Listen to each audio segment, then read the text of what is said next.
భార్య తిన్న ఎంగిలి కంచాన్ని భర్త చేతికి ఎప్పుడూ కూడా ఇవ్వరాదు. చిరిగిపోయిన చాపపై పడుకోరాదు. చాలా మంది కూర్చున్నప్పుడు పక్క వాళ్ల కాళ్లు దాటి వెళుతూ ఉంటారు. అలా కాళ్లు దాటి వెళ్లడం మంచిది కాదు. మీ ఇంటిని శుభ్రం చేశాక వచ్చే మురికి నీరు శరీరంపై ఎట్టి పరిస్థితుల్లోనూ పడకూడదు. భోజనం చేసిన వెంటనే స్నానం చేయకూడదు. సూర్యాస్తమయం తర్వాత తులసి మొక్క నుండి ఒక్క ఆకును కూడా తెంచకూడదు. మంచం మీద కూర్చొని భోజనము చేయకూడదు.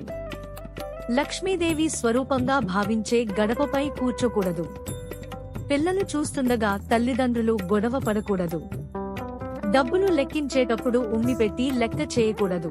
స్నానం చేసిన తర్వాత చాలా మంది ఉతికిన బట్టలు ఉండి కూడా విడిచిన బట్టలని కట్టుకుంటారు. అలా అస్సలు చేయకూడదు. పడుకునే ముందు గాజులు, కమ్మలు, తాలిబొట్టు లాంటివి తీసి నిద్రించరాదు. ప్రతిసారి ఇచ్చిపుచ్చుకునేటప్పుడు కేవలం కుడి చేతిని మాత్రమే ఉపయోగించాలి. ఎడమ చేతిని ఉపయోగించకూడదు. పూజ చేసేటప్పుడు నుదురుకు కుంకుమ లేకుండా పూజ చేయకూడదు. రోలు రోకలి బండలు పాత్రలు కడగకుండా అలా ఉంచడం వల్ల కూడా నష్టం జరుగుతుంది.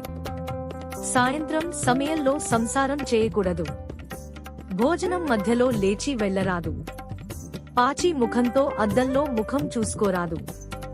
భోజనం తర్వాత వెంటనే ఒళ్ళు విరువరాదు. మంగళవారం మరియు శుక్రవారం పుట్టినింటి నుండి కూతురు అత్తగారింటికి వెళ్లరాదు. సూర్యాస్తమయ సమయంలో నిద్రపోరాదు. భోజనం చేసిన తర్వాత చేతిని ఎండబెట్టవద్దు. వెంటనే కడుక్కోవాలి. గడపకు యువతల పక్క నిలుచొని భిక్షం వేయకూడదు. ఎంగిలి చేత్తో ఏ పదార్థాన్ని కూడా చూపించరాదు. ఎంగిలి నోటితో గురువుతో మాట్లాడరాదు. ఈ వీడియో మీకు నచ్చినట్లయితే వీడియోను లైక్ చేసి మీ మిత్రులకు షేర్ చేయండి.